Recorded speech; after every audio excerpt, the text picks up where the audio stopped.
This is Fam Electric Ghost, and we are live on our Facebook, Twitch, and YouTube channels with Sawami from Los Angeles and Tokyo. And we're this is the first time that we're interviewing her, and I think it's actually her first podcast interview, right? Yes, I'm nervous. Oh, don't be nervous. We're all friends here. Um, Great. so, just to get it out of the way, because we do have to do a little business at the beginning, is that we have a couple of sponsors. One of them is newsly.me, and they are an iOS Android app that reads the news back to you in a natural way. So if you use Ghost 2021 as the coupon code, you get 1 month free premium subscription.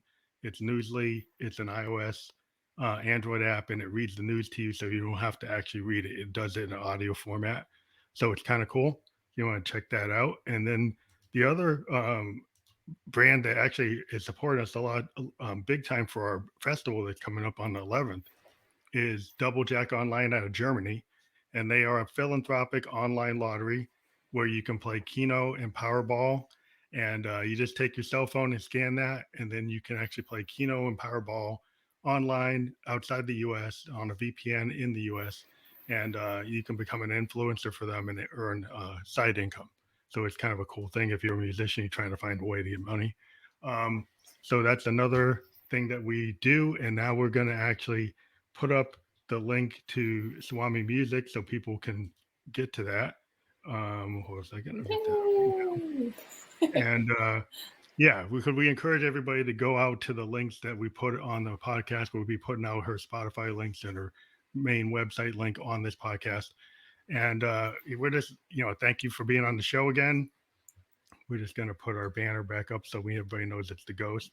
And yeah, one of the things we do like to do is we're going to queue up a music video that you have for your song, Falling Down. And what we found is if we actually introduce at the beginning a piece of music or video before we go to the full interview, then the fans can kind of get a good reference point as to what you're all about. So if that's cool, we're going to play your full video for Falling Down, and then we'll come back and do the full interview, and then I'll put you on mute, and then we'll come back. Okay. Okay. Okay, cool.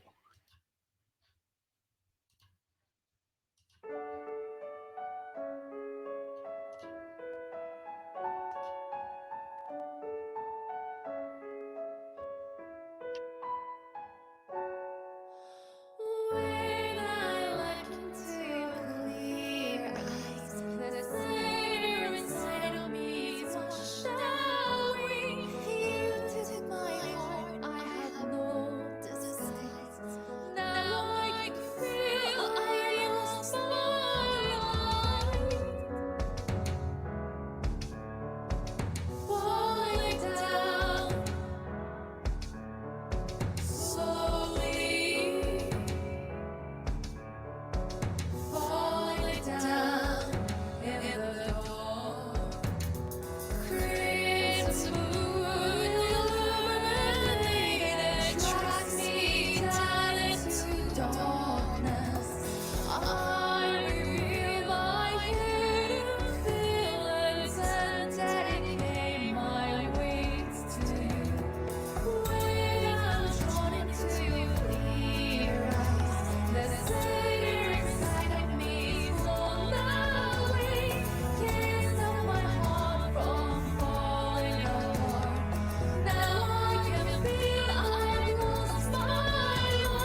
So that was falling down, and now we'll make sure I end this.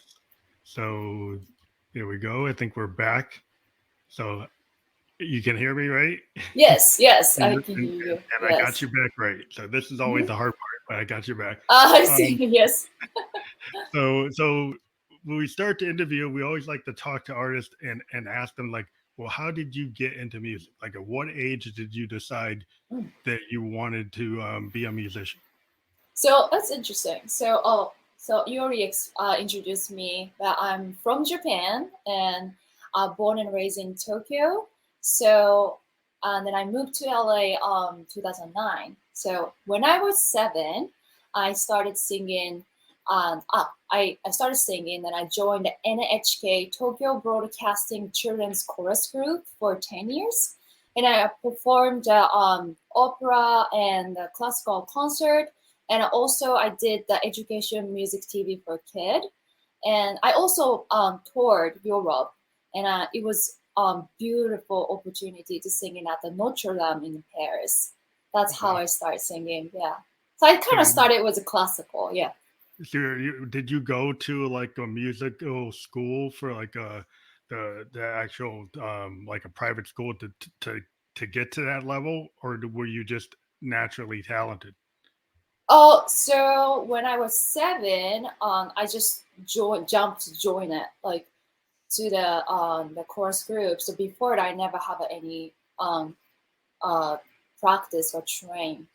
But I Okay, you just remember, yeah, I remember the kindergarten teacher that told me that I have a good voice. So so that's how I kind they of picked up on it that you had like that a natural capability, and then you got into it. yeah, yeah. So you started with it's interesting because you have this kind of like symphonic sound, and I actually had just talked to an artist out of Germany that Mhm. described that potentially as like electronic symphonic, and you have like this symphonic electronic type of sound to your music. It's really interesting, and I like Oh, the fact thank that you. you're playing pianos as a keyboardist. You know, in today's world where there's so many people who are just on DAWs, and not that that's not cool, but there's a lot of people in music that are producers. They're not actual Mm. trained from the classical point of view or actually play piano, and it's really cool to see you actually taking a piano and taking the orchestration. And then the Oh, question I thank had you. Yeah, in your video where you have three three people in the room, is that all you? Is that all that's you? me. That's me. And I looked at your hair. Your hairdo is like each one of those women had the same hairdo. So it's like, so you're playing bass and guitar and keyboard, or is that Oh, just you? actually, this recording, my partner David records, and then Mm-hmm. but I thought it was a cool idea for my music video, so I want to Yeah, like yeah. sing and also do the guitar and bass. So I practiced, and I kind of a little bit that play the guitar as well. So yeah, Mm-hmm. so I kind of like doing it, Well, I think as and a singer songwriter, it's cool to be on as many instruments as possible, even if you're not like the yes, best at an instrument. It's like Mhm. even when you're doing your demos, just to be able to Exactly, yeah. explain, or even if you're not the best player, it's Mhm. cool to actually see somebody, you know, write their song because that's your vision, right? And then somebody Right, else that might be a better bass player could take your bass line and play it better. But that's the kind of nature of you go to in a band because like I'm a keyboard player, so I might write the bass part, but a real bass player or somebody like a professional bass player is going to take what I did on my keyboard and maybe do a better job of it. right. Um, And it's cool that you just said it that because so because of the pandemic, so actually I was stuck in Japan. That I oh couldn't wow. go back to United States. So Hmm. then at the time I just went to Hawaii for the Oh wow. vacation, and then completely stuck in there. So I wind up go back to Japan, not LA. So but think about it. I just went to the Hawaii for the just the Vac- sightseeing. So Vacation. I don't have nothing. I You don't didn't have have anything nothing. with you. No, I only have like a aloha shirts and dress or something. I went back to Japan, so I don't have nothing. So then I wind up, okay, so I don't have nothing. So why don't you just start practicing guitar? So that's Well, how I kind of started to play a little bit of guitar, And then now I'm not super good at it, but I started appreciating guitarist. And Well, then it's that's cool. a I think it's yeah. cool because I think like actually I started off as a wind player. I play clarinets and saxophones and Mm, flutes. But then I found it's like, well, it's hard to actually write a song mm, on a wind. Not that you can't, but you just end up writing a wind part. You write a flute part, you write a sax part, right, right. but you can't write the chords because those instruments don't really have chords. And Hmm. so like I'm like, okay, I got it. I gotta learn piano if I want to be a songwriter. So so or guitar. And so those are the two like songwriting instruments is the piano and the guitar because both of them you can pretty much do the basic things you need to do as a Hmm. songwriter. Right. Um, so when did you realize you had a talent for music and you start writing your own music, like your own material? Because there's a difference between being a classical musician. I've actually interviewed a lot of them, and they're totally like just trained to do Bach and Beethoven, Chopin. That's what they do, right? Mm, They don't really write a lot of times their own stuff. They interpret the classics, and that's what they do their whole career. Um, mm. what made you want to go and write your own music and have your own material? That's very interesting questions. So, because I have a little bit of a unique background in my career, because as Mm, I said, I started kind of classical piece of music, I singing opera, and then also I started to feel I want to express myself, not just the singing. So I wind up went to the performing arts college for musical. So I okay. performed several musicals, and then and then now also I also did it how do I say, I also organized my own concert, and I used several songs from the musicals, and then it guide to the next level. I want to create music, so Mhm, I kind of created music and singing in a concert. But at the time, actually, it was in Japan, and at the time, I just wrote the vocal melody only, and then mhm, I asked others to write the chord progressions. And mhm. then the 2009, I moved to LA to seek an opportunity to find my voice or music. And then I did several shows, like musical shows in here, and I joined the rock bands, and it was fun. And then so I did it as a backup singer and keyboardist. And Oh, cool. then I started to super interested practice piano seriously. Mhm, And at the time, I met David, my partner David, and he taught me the several classical pieces of music. And mhm, while I'm practicing piano, I started to goofing around. So I mhm. play around the chords, and then suddenly I saw a vision of a girl like falling down from the sky very beautifully and gracefully. And that's how the song Falling Down come out. Well, because And you have synesthesia as is in your yes, I want to talk about that. Oh, you it's know interesting. it. It's interesting because synesthesia is Yes. something I've actually used in my music. Like I Oh, so you actually have it. well, it's I don't know if I have it. It's like I've been a musician since I was 17. I'm 54, but Mhm. like I tend to see color. I tend to look at music because George Martin and Jimi Hendrix talked about the idea of sound paintings. Mhm. And so when George Yeah. Martin was interviewed about the Beatles, he said, I like to do musical composition like Monet. I like to think Mm. of music as a sound painting. And that's how he Yes. described how Yes. he was able to get the Beatles into Sergeant Pepper, right? Rubber Soul and Sergeant Pepper, because he started to use the studio as an instrument. And then in Mhm. the studio, you could use tape loops, you could use all kinds of synthesizers and keyboards, and you could layer things in the pattern like what he tried to describe with the sound painting, like an idea that you could layer like a painter, that you Mhm. could take sound and you don't have to actually replicate what you would do live. You could do things that you could never do live, right? And Mhm. that's what Sergeant Pepper kind of represented was that you can build music and it doesn't necessarily have to be able to be performed. That you could actually build an album to sound like it's perfect or as strange as you want with all these layers and colors and stuff that you could almost visually, see it. Yeah. We got very interested in the idea of that because even Jimi Hendrix on Electric Ladyland, people asked him like, "How come you sound like birds and water and stuff on here?" He said, "Well, it's a sound painting." And Hendrix Mhm. said that himself. And so the idea of that, being a fan of the Beatles and Hendrix, I was like, wow, that's a cool idea to take that synesthesia idea. And I have tons of poetry and songs that actually name check synesthesia in my catalog because it kind of Put my name too. of the idea. The idea. So But I know you actually, have it. actually, the Dave Grohl from Foo Fighters, he has a synesthesia as well. Yeah, I heard So that. I heard so the David, my partner David, reading in a book about him, and we just discovered, and yay, me too. Well, I thought it's as a writer, I thought it was a really good concept, and I had it in a bunch of poetry. I started as a poet before I got into music, and then I was a musician, and I never realized I could mix the two. Mhm. So I actually I would go read poetry, and I never did the music with it. And then suddenly somebody said, "Why don't you mix the poetry you're doing with the music you're doing?" And I said, "Well, yeah, maybe I should do that." Yeah, you should. Yeah, it's So that's great. the idea. Like, so you realized you had an ability to write your own material, but like, who are your influences and your reference points in your music? Who would you say were your primary influences as a musician? Not that you're trying to copy them, but who inspires you, or who you're really, looked up to as a somebody who's a musician.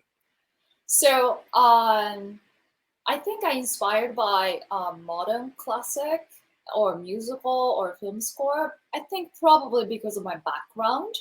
Hmm. And I love Joe Hisashi. He is my favorite composer. He's a Hmm. Studio Ghibli movies composer, Oh yeah, and those movies are awesome. amazing, amazing. So I love his little bit fragileness for the music. I love this. So yeah, and that's kind of my influence, I guess. And so I really like to add story to my music. So in Hmm. a sense, I think I'm inspired by the song structure from musicals, and then Hmm. sometimes I'm inspired by story than just music. So it's Yeah. like a rock opera idea, because like I'm a progressive musician. So what that means is I like bands like Genesis and Pink Floyd.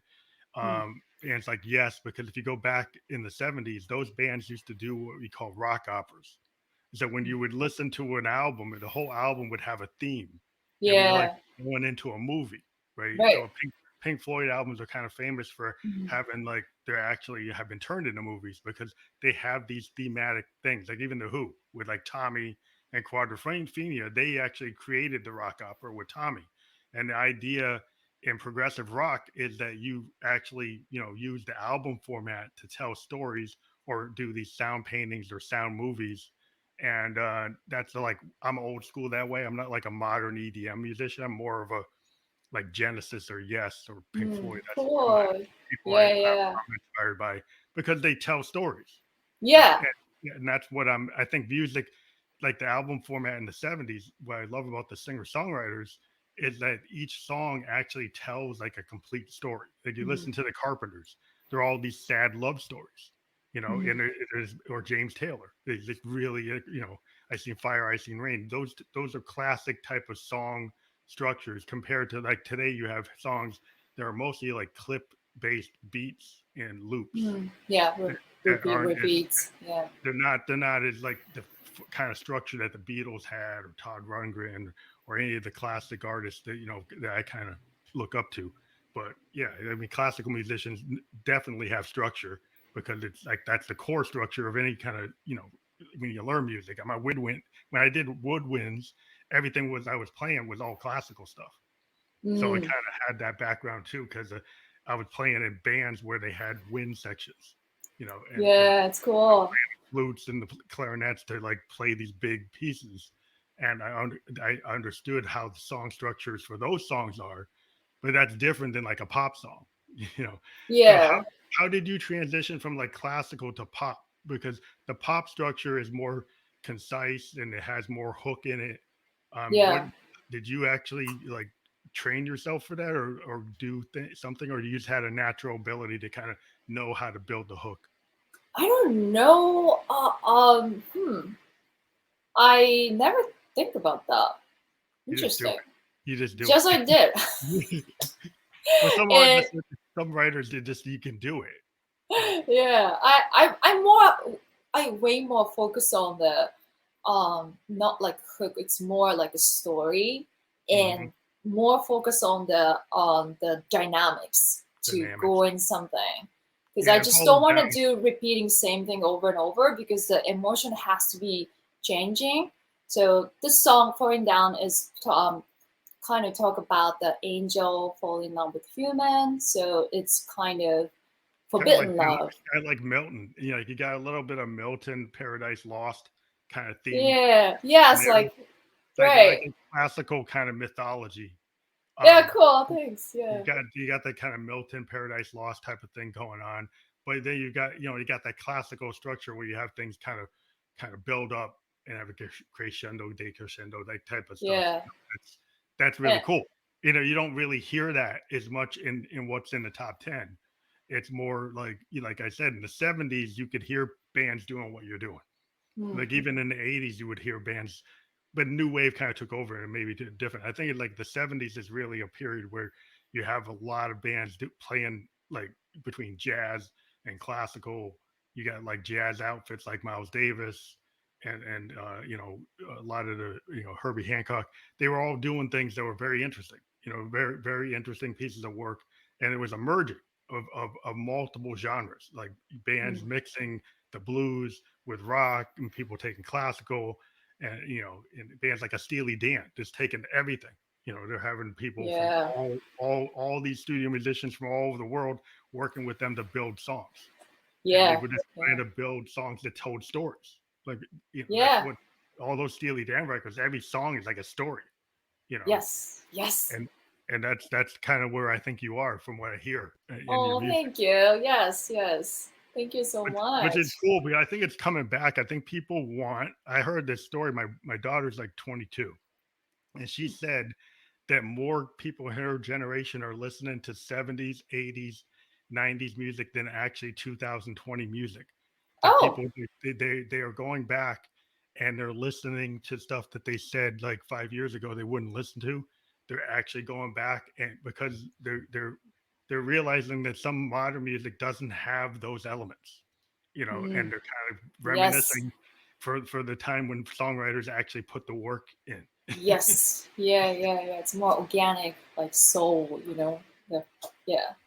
Yeah. So I mean, I always kind of digress. But I understand that there's some really great music that's done in the modern forms. Like Mhm. there are great EDM, great DJs, great trap and trance. Yes. Not to put them down, so people don't yell at me for saying what I prefer.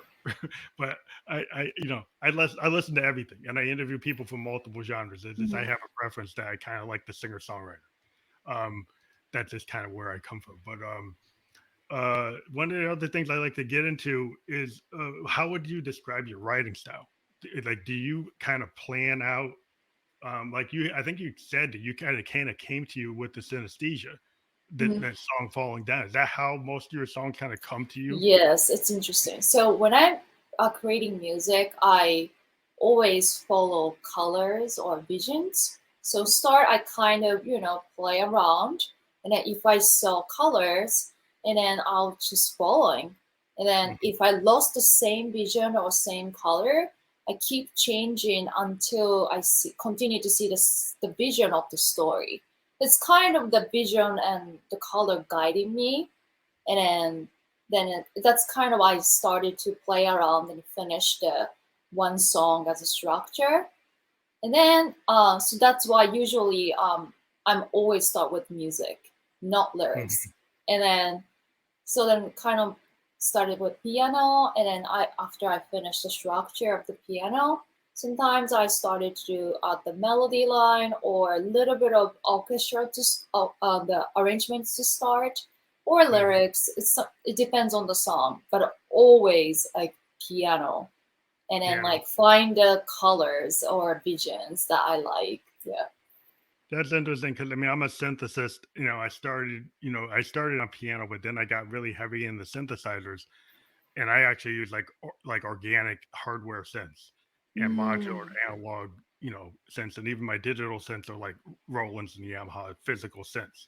Just mm, because I found that when I create, music that it's those colors that you get on these old school synthesizers because Mhm. they have all these controls, kind of like a Hammond Yeah. organ in the drawbars. On these modular synthesizers or these analog synths, you have so many different controls to color the sound. And a Mm. lot of times, what I feel is I let my synthesizers talk to me.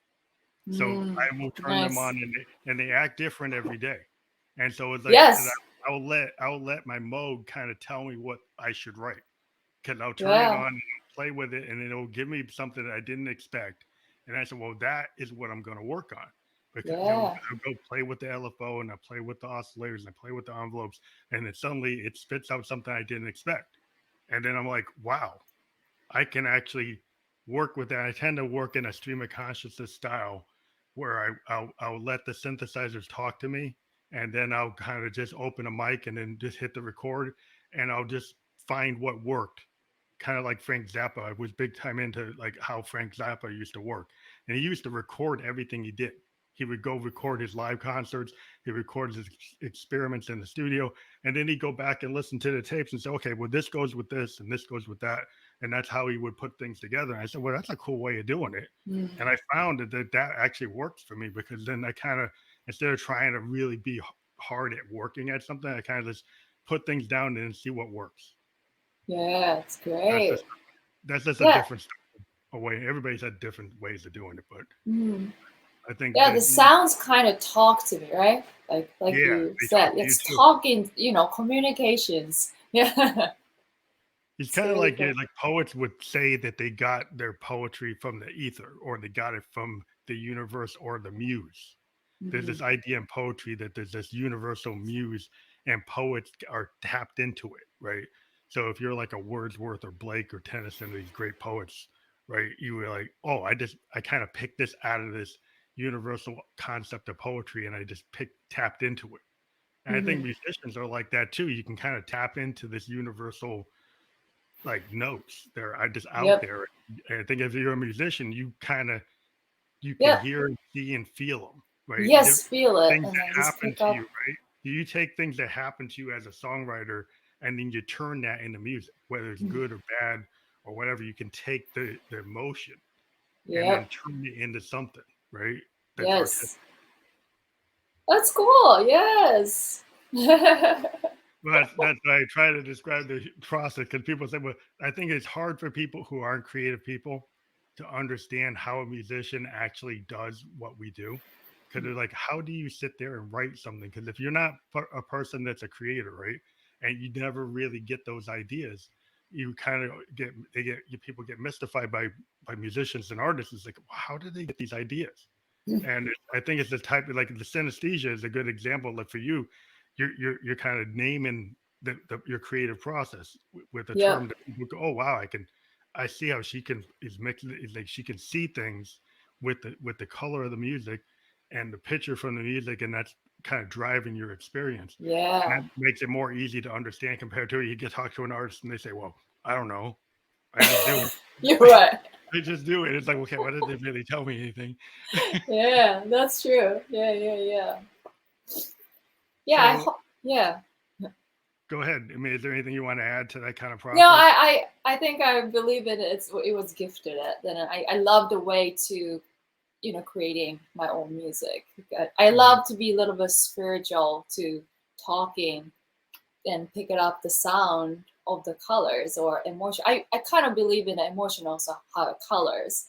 So, Mhm. like pick up, and I love the what you just described. It's really cool. Yeah, I just think it's the poet. Like I grew up like in like my favorite Victorian poet is William Blake because what I like about William Blake and it kind of fits today's world. If you look at like Tiger, how fierce like symmetry. His poems are very short. They kind of work in the modern world compared to the other Victorian poets. They're very verbose. They're Tennyson and Wordsworth. They're very long. And it's complicated.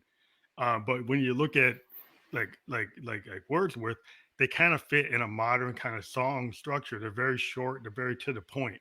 Mm. And then I was like, well, that was really appealing to me because he was able to direct it. And then when I found out by his history, he used to actually etch his poems onto metal and do drawings and etching.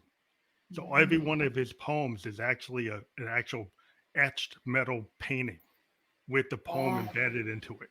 So it's a total kind of art experience. It's like he's using metallurgy and art and poetry all in one piece. Wow. So it's a real visual kind of sound painting because it's actually is a painting. It's a Yeah. I love metal the word painting. sound painting. I love Yeah, it. yeah. So it's like wow. It's like so his work really gravitated to me in this kind of visual age. It's like that's what I think a lot of artists are trying to be like that. They're Mm, trying to find a way to connect through multimedia. You know, mm. Yeah, yeah, yeah.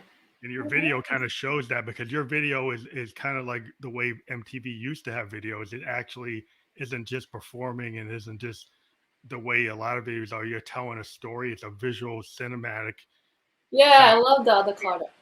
Yeah, I ate it everything. I need to say. you did. Yeah, you I did did that. everything. And then Yeah, that's I awesome. need I need to tell you that one thing. I never ever use software Hmm. ever. So this is my first time I edit video. Hmm. And so when I'm releasing a Falling Down, uh, I know that I want to make creating the music video, but how? I don't even know. Then I don't even know what kind of software. And Hmm. there's a what is it, Final Cut Pro and Final Cut Pro or Pro something. and Premiere Pro. That's kind of I was when I Google it, it pop up and like which So one? you're trying to find a tool that'll make you Yeah, that's how I start. And what's in then your head. I choose the Premiere Pro, and then so that I watched the linking video, and I'm from Japan, so the English is my second language, but the Hmm. linking video is just only English version Yeah. of it, and I You should have have to. seen the Japanese version of it. So I was looking for the Japanese version, but there's nothing like more detail about the Premiere Pro. So like I need to watch the English version. So first I Hmm. have to understand and I have to make notes and also exercise. Even if the teacher told me like just one thing for 5 minutes, it takes like a 1 hour to understand To it. figure it out. Yeah, that's Yeah. hard. But That like yeah. Well, I think that's really cool that you did the work. thank 'Cause you. well, I think it's really awesome. It's the reason why I like to talk to singer-songwriters because like in this industry, you can talk to people who are like producers and then you have artists that work with writers and they don't really write their own stuff, right? And I Mhm. tend to focus in the industry for emerging artists and artists in the indie world that write their own thing, right? They write their own music, that produce their own music, that have their own vision. Because Yeah. one thing I really dig that because I kind of grew up with like bands like like Bob Dylan and the band and the class like Hendrix. These are all people that wrote their own thing. They created their own thing. People. If you look at Bob Dylan, he's like a total contradiction because his voice would never he'd never get a contract today Mhm. with the voice he had, right? But Mhm. the lyrical content is so immense that he was able to kind of push through not having like a 5 octave voice, not having the perfect kind of voice. Cause he came out during a period like where the record companies were really focused on people's voices. You had Motown, you had all these big machines at RCA and everything. And the fact that he was able to get on Columbia with his voice Yeah. is unbelievable. Yeah, it is. Yeah. Because I think his voice is brilliant, but if you compare it to the Sinatras and the Motown people, like it's not that, and that's what the industry was saying you had to have to get in. And what I like about his stories, like he kind of forced his way into the industry and became like an icon. And it kind of like the representation of like how you should write songs from a Mm. Dylan-esque point of view. People like look at that as like the standard for certain types of songwriting. And he really pushed it. And I think that's what I like about, I always tell people, it's like you don't have to be what's the most popular thing. You have to believe in what you're doing, Mm. right? So you believe Yes, like, the reason you do what you do, right, is because you love it, yes, I because you love it. believe it, and you have a vision, and you want to have that vision shared, right? Yes, yes. Thank you for saying that. Yes, exactly what you just said. Well, that's what I think is really cool about the indie world because I grew up like doing college radio, and I loved pushing bands that weren't really that big. Mm. As a college radio DJ, I was just pushing, at the time bands like REM and bands like the Replacements and the bands like early bands that were like where Nirvana came from on Sub Pop, like these really Mm. small indie labels. And what happened like in the 80s and 90s is like bands like REM that were very small suddenly Mm. blew up. Yeah. Bands like the Replacements, they're super small, they blew up. People started, even like the idea of Nirvana, they were on a super small indie label.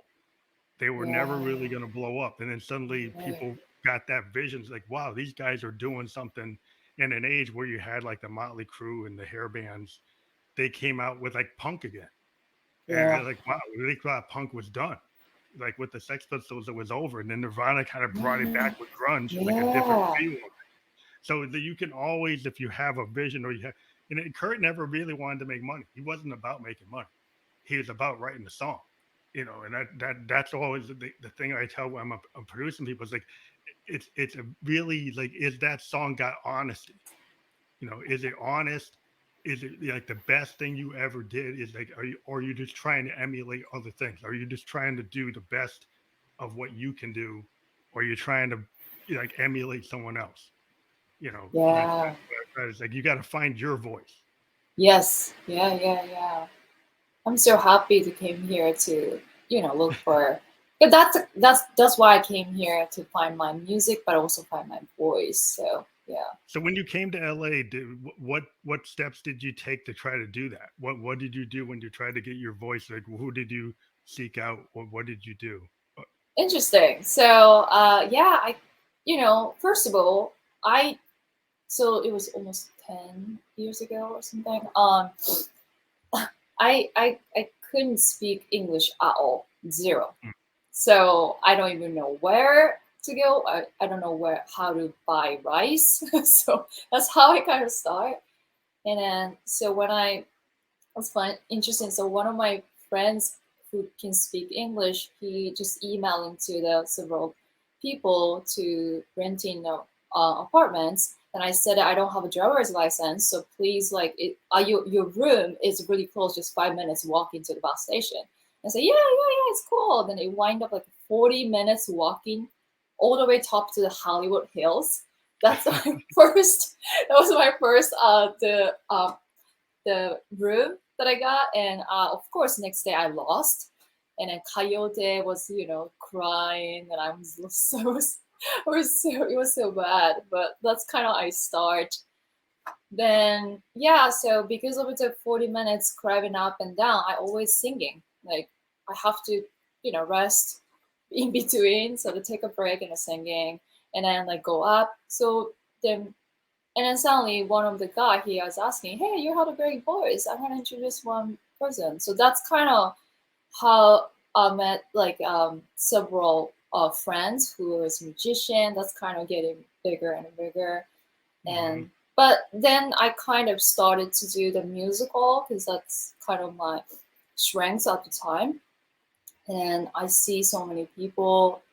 Um, oh, thank you. I We see put so. up comments when we see good ones. Oh, yay! Yeah. So, oh my god, I lost the question. What was that? I guess it's like you're telling me how you kind of like you. A lot of people go to LA. Like there's a story that like Neil Young, he's a Canadian, right? He came to LA, and that's how he got into like his Oh first yeah, yeah. band, Buffalo Springfield, because he met all those guys just this the kind of roaming around LA trying to find a scene. And then he found, because there's so many musicians in LA, it's like New York. You go to certain parts of New York, you can get into the scene. Mm, And once you get in that scene, then somebody asks you to, sing on something, or they ask you to play here, or you get support for your vision, and you're able to do like your classical stuff that you were doing, the musical. I think it's just an artist environment. I think you have to be like, if you're in certain like places, like yeah. they don't have anywhere for you to play, right? If you're in certain places in America, there's no clubs, like there's no stage, there's not a lot of artists running around. where you could get into an artist scene and actually connect with people. And you have known scenes in like LA and Nashville and New Mm. Orleans and New York City. And once you get there, then people kind of just, well, I'm just going to get there and then I'll figure it out. Yeah. Yeah, I It sounds just like you kind of did that. It's kind of like a hippie thing. People used to yeah. go to like Haight Ashbury, go to San Francisco, and then they would just find, the Grateful Dead type people. That, oh, I just found a band like the Dead, and I'll just go and make another Grateful Dead, or be in that scene, and they would just get into it, and it just happened. Actually, so first my plan was just 6 months to be in United States. Oh wow, Only 6 months, yes. And I just what did it turn into? so then the second month, like I just want to try out for the musical auditions, and then like I went there, and then I got fortunately I got the pass. So like my first musical show was after 6 months. That's why I decided to stay, and then wind up I'm living. Yeah. Yeah. You didn't go back except maybe to visit family and stuff, right? You just stayed here. Yeah, or sometimes I went back and forth, but yeah, I wind up and saying, yeah, I love Well, that's LA. cool. I mean, I actually was in Tokyo for business from like 2004 to 2006, Cool. living in Moto Azabu near Roppongi. Awesome. Party city. Yeah, and it's like, well, it's expat land. We have a little bit of expats, but I don't know if they like this, but I was trying to be as cool as possible because I wasn't one of these guys that would only go to the Hard Rock Cafe because I'm an American.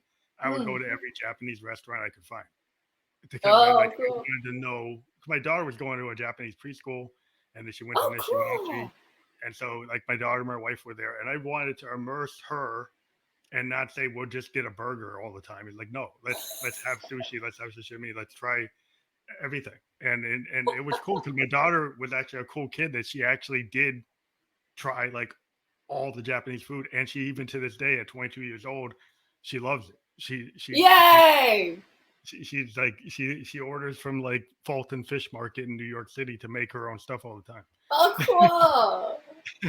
Oishii. Arigato. Very much. That's awesome. Wow, great. But let me get back to the question. So when you record, do you actually do a home studio? Because a lot of people, because of the pandemic, have kind of built their own home studios and use digital audio workstations like Pro Tools and Logic and all those things. So are you somebody that you do that initial demo, or you do all the production at home, or do you go to a traditional recording studio? So this is my home studio. Yeah, it So looks like it. and then so I use Logic Pro, Okay, and cool. my microphone is the Neumann TLM103, and then I use the UAD Apollo device. Oh, And cool. and then for arrangements, I love using Cine samples, Mhm. and also the East West and orchestral tools and atmosphere contact and etc. like others. That's And cool. David also records the bass and the guitar, so usually he used the Grit Silver Jet or Jazz Masters or Rickenbacker. And then I love What type of piano do you use? I think it's Yamaha. Yeah, it looked like a Yamaha. Yeah. Yeah, I think it's Yamaha. Yeah, that's a really good like. It's beautiful. I Yeah, love yeah, it. they're beautiful. I'm stuck with. Well, I'm not stuck. But I have Rolands and Moogs and like lots of analog gear. But like I would love to have like a physical piano. But I don't have the room for it in my bedroom studio. I'm an actual bedroom producer. It's actually in my bedroom, but so I don't have the room for my piano in here. But one day I'm gonna get a bigger spot and I will get a Yamaha because there's Yeah, it's that's a nice thing. beautiful. Yeah. Beautiful. But yeah, I just think it's so do you do the complete song Oh, in the right, studio, right. or do you do the demo? Yes. So I do demos. I do everything on the recording and arrangements and lyrics. Of course, David helped me, supported me, Hmm. and so we kind of do the rough mix as well. I do the rough mix and mastering as well, That's and cool. then yeah, so it was nice that after I could ability to do the mixing and mastering, the song, the more wide open for my career, which is Well, I think great. it's good to be able to have the vision of what you want it to sound like, and then find a producer. Because I think this is where the thing that's hard is like if you're a musician and you're not too sure of yourself, then you can let a producer kind of take over your work. Right. Yeah. But if you're a kind of very directed singer songwriter, Yep. you have a clear vision of what Yes. you want it to Yes. sound like, and the producers that you want are the ones that enhance your style but don't totally deviate from your vision, right? Mm. And Yeah. maybe if there's something that they see that you okay, well, maybe I should change it, but most of the time it serves the song. It Mm. doesn't radically shift your vision, but enhance it or maybe make it you do a little bit different, but it would not totally like Yeah. 360 away from what you want originally envisioned, right? Is that the type of people you like to work with, or do you like Yes. that So challenge? actually, yeah. Well, actually, I'm so honored that so the Brian Maloof, he's the legend mix engineer. He mixed my song, Awesome. and that's, oh my god, he's amazing. So he brought the song like way next beyond the Next next level. level. Yep, and Yeah. it was really nice. But you had Uh, the roadmap. He didn't really deviate from what your vision was. He just made it sound better, right? yeah. Well, also I kind of explain. I see this one is kind of this, vision, blah blah blah. Blah. Sometimes I'm Yeah, kind of yeah, telling yeah. like super detail, but oh my god, like I just said it the vision, like he did it beyond the vision, like Right. like Well, that's the thing is like incredible. recording engineers in itself is an art. And a lot of times these days because of the COVID, I spend a lot of time doing a lot of my own mixing and mastering. And when I have worked with engineers, it is an art, and what they're able to do and what they hear and the tricks they use. Not there's tricks, but there's techniques they can use with using the boards they use and the equipment they use to enhance everything you do. and Yeah. and it's like kind of like when you have a producer and they say, "Oh, why don't you do a shadow vocal? Why don't you do this thing and this like like alternate key on this one channel and then build it and then there's all this stuff that you can do like if you understand like music theory or what it's going to sound like that you might not have intended or you might not inherently know to do that. There might be Mm. things that, oh wow, if I run this thing in multiple layers with different tunings, I can get this like crazy sound that I didn't think of if I just did it straight. Yeah.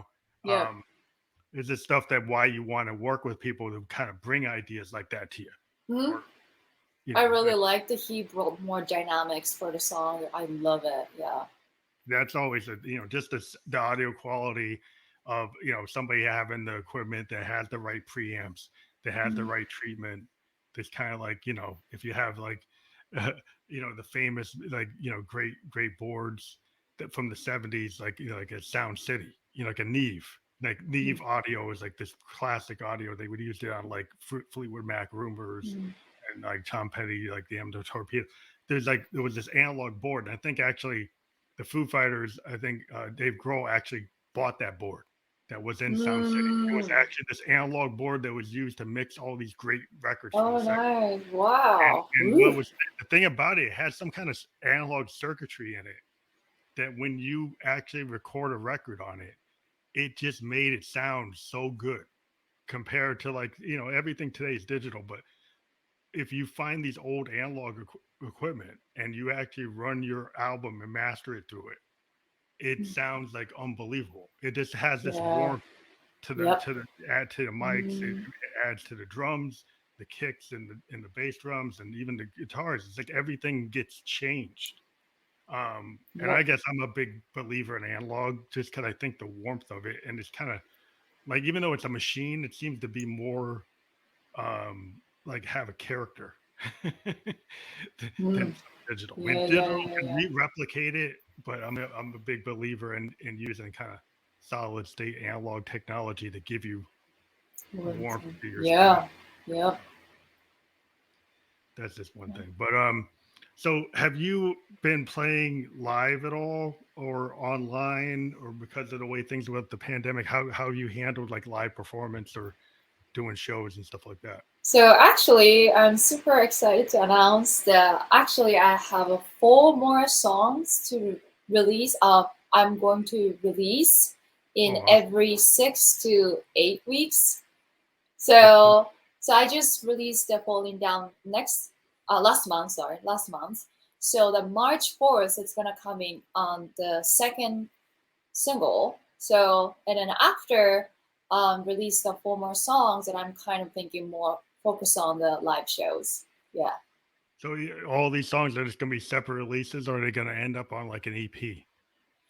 I'm kind of thinking after releasing four singles, and then gonna be the EP. Hmm. Yeah. So they would probably end up all landing on the same EP. Yes. I kind of yeah. For the one EP, that's kind of Yeah, thinking. this seems like Yes. today the way the industry is, it's like it is at a point where it seems like you do have to release on a regular basis Mm. compared to like there was a point like in the 70s and 80s where bands would appear for like and then disappear for 2 or 3 years, right? They would come out with something and Yeah. then they disappear because there was no net. So I guess they could get away with it. And but like today is like you kind of need to be engaged Yes. on Keep a it up. Keep playlist. it up. You got to have Yes. something coming out. It's kind of like the way the Motown used to run. Motown would Mm. take a song, and if it didn't work with the Supremes, they give it to the Temptations. If it didn't work with them, they give it to the Four Tops, and they just keep on putting out variations of it, or put out different songs every week with each band. And if they didn't hit the number one or didn't hit the top 10, they do it again, do something else. They just keep on putting them out. And Mm. I think it seems like that's the way things are today. It seems like Yep. people are in that same kind of mode. Yeah. Yeah. I was Because thinking for releasing. Sorry. I was thinking for releasing the four one album for this five songs. But wait a minute. I think it's I wanna cherish, one song each, not like throwing them, well, they just can get their own promotion. The problem with albums yeah. too. And I want to cherish like one song. Well, the that's why thing I is just that want to. because we're in a playlist world, what happens is the albums don't get listened to all the way. So Mm, a lot of times you have to put the songs out individually so they can get on the playlist and they can get in the rotation right. because the today's audience is less likely to actually listen to an album all the way through Yeah. compared to like when I was a kid, kids would have an 8 track or a vinyl. And Right. both of those you would tend to listen to the whole thing. Now the 8 track you could bounce around, but you still stayed on the one cassette. You didn't pull it out. You would actually, I actually got like Stevie Wonder songs on the Key of Life on an 8 track, and I would actually let it run all the way through because it was so good. But Yeah. it's just I think the idea of vinyl is coming back. There's a lot of indie bands that have found that if you put out vinyl, your fans will actually listen to your complete Yeah. piece. This is also Compared to yeah, if you put one it out like, package. yeah, if you, and it kind of gives you the ability to connect to your audience in a very cool way because you can have the art in the liner notes, and it's a lot smaller distribution than sending something out on the Spotify. But I think it just artistically uh, uh, feels good to actually be able to connect physically to an artist. Yeah. Um, And I think it's always encouraged people, even if it's a little cassette or something. It's like if you can connect to your fan with something physical of your and music, it and works. also like because you're a musician, you know that we really seriously think about the order of the song as well, right? Yeah, it's very important. Yeah, so it's very, very important. So yeah, it's really cool. The vinyl, there's a one package story. It's And not it kind just of one for yeah, song. Is it yeah. locks you into the order, right? Because Yes, it's it the has to be total. the order. Yeah. You tend not to once you put that needle down, you're not going to pick it up most likely. Most likely, Yeah. like if you even the today's fans that are getting these high fidelity systems, they're like once you put the needle on, you usually listen to the whole thing, which is that's the goal of any musician. Is like you want people to listen to your deeper tracks, not because to me Yes. the cool thing about an album, it's the songs that aren't the singles. The Mhm. songs that aren't the singles kind of tell you a lot about an artist Mhm. because it Mhm. kind of gets into the deep kind of real to me the real depth of the artist is in their Yes. Oh, and cool. Yes, yes. that's what I like to listen. I tend to listen to the songs that were never, singles, because those are the things Yeah. that I really dig is the depth that the artist where they would go. And Mhm. the Mhm. singles are cool and everybody loves them, but I kind of Mhm. like learn more about the artist, who they are from the depth of the interior songs on the record. Mhm. Yep. Mhm. But it's cool. But it's cool you got a lot of material coming, so that's really awesome. Yes, We yes. and we do like to have people come back on the show. We've actually done album release episodes. So if somebody puts out an EP, then we tend to do like a full episode of to support that EP release. So Oh, we've done that cool. before.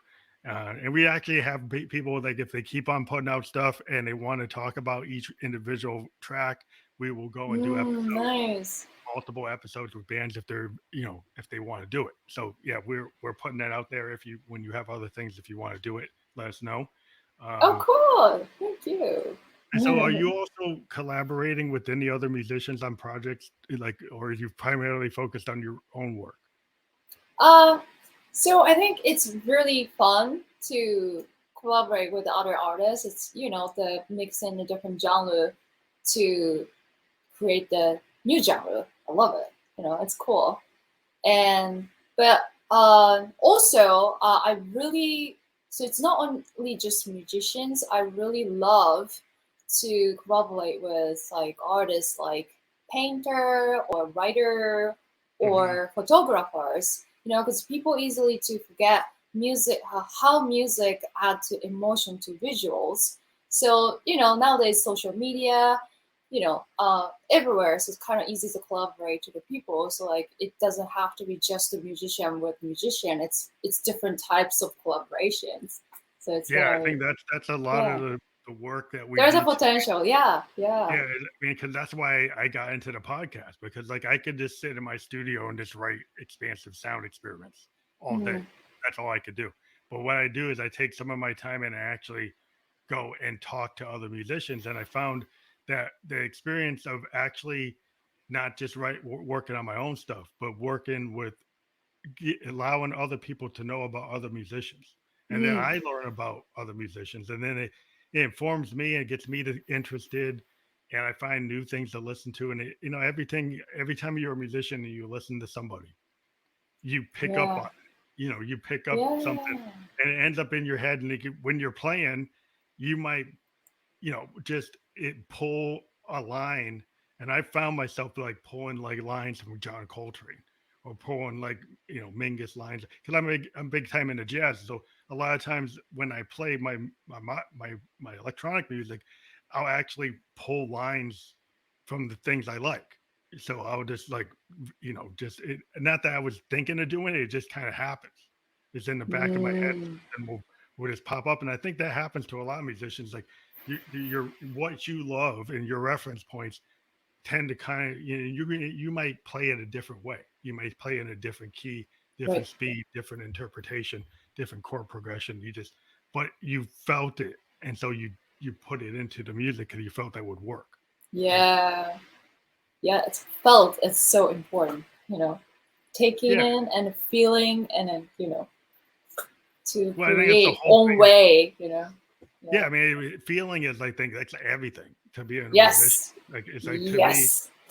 and this Yes. is where I kind of get into one conversation before we kind of end is like one of the things I noticed with some of the modern technology is I like kind of like that idea of happy accidents when you record, right? Sometimes you Mm, might do something and your vocal might not be perfect, right? But the delivery might be so honest, and if you go back and you try to re-record the vocal and you're like, like that second, third take is really what it should be, but there's a little imperfection in it. And then I'm willing to go with the imperfection to get the honesty of what that sounded like.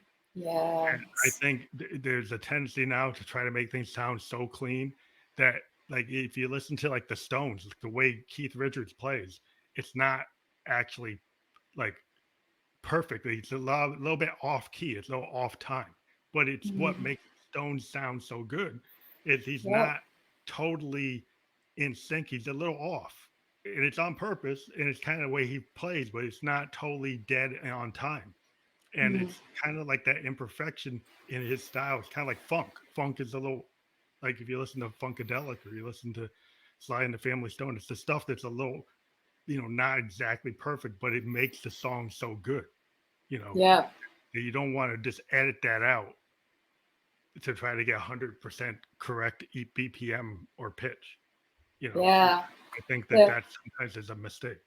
Yeah. So one thing I really want to say is the why I love about music is how it's kind of hard to explain, but I kind of believe in the stuff you can see, but it's there.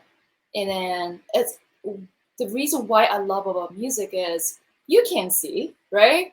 But Mm, you feel it, and then like suddenly you feel, cry or joy. Like they bringing something for the it triggers, emotion. yeah, it triggers like Yeah, that it I triggers really visuals, love. scenes in your head. Like Yes, every time I yeah. listen to Karen Carpenter, like I almost want to cry because I keep on thinking about something from the '70s because it's like they're like a '70s icon band, right?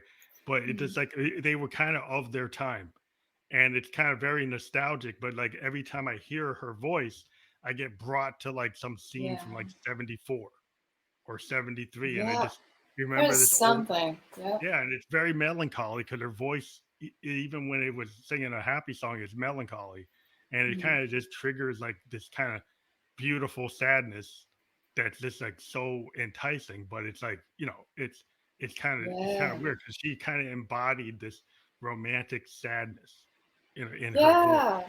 and it's just Yeah, it's through hard to voice, describe. not like visual. You feel it. That's Yeah, just as a soon as you beautiful hear thing. Karen Carpenter, you're just like, wow, like there's Yeah. nobody that sounds like that, and it just triggers like, wow, it's like I wish I could help her, you know, because it feels like she's so sad, but it's so beautiful, and I don't know if she knows people love her. That's the feeling I get. Like, did she not know people loved her? Because that's the kind of feeling I get. It makes me kind of sad, but because it is like it's so beautiful, and it's like to, Yeah. to feel like they're not that they feel like there's something that's triggering them to do that sad thing. But I mean, that's Mhm. that's the essence of music. Like things can bring you joy, they can bring you sadness, and bring you a Yeah. vision. Like you said, Yeah. that's I loved about it for the music. The most love about it. Yeah.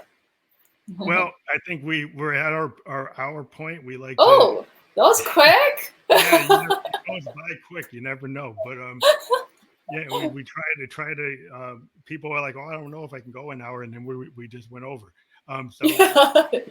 it's really happy that we have you on here. We want people Thank to go you. and check out your music. The links will Yes, be please. available. This is on Twitch, YouTube, and Facebook. We will also be on Spotify um, video podcast within an hour. Oh, This will cool. also go to the audio iPod. I mean, Apple Podcast and a bunch like there's a bunch of other audio podcasts that we're affiliated with through Anchor FM. So you'll be on Stitcher, Radio Public, a bunch of other ones. So like Cool. it's Thank going to you. get distributed in multiple places, and it will be permanent links that we will send you to Facebook, Twitch, and YouTube. Thank you. We have a new link that started to actually go out to Twitter. So there's a link that goes out to Twitter and then maybe sends you back to YouTube. But Oh, there's cool. that's what's out there right now. There's one that got triggered on our Twitter channel, and that should have done that too. So thank you for being on the program, and we're very happy to have you again whenever you want to. We will send the links to you as soon as they're available, and we'll put up a highlight on our Instagram as well and a story. Thank you. Have a good night. Thank you Thank for you being so part of much the for program. having me. was Yeah. fun. Thank you. So I'll just leave the broadcasting, and then you don't have to drop off yet, but I'm going to just turn off the broadcast now. And thank you, everybody, for listening and watching.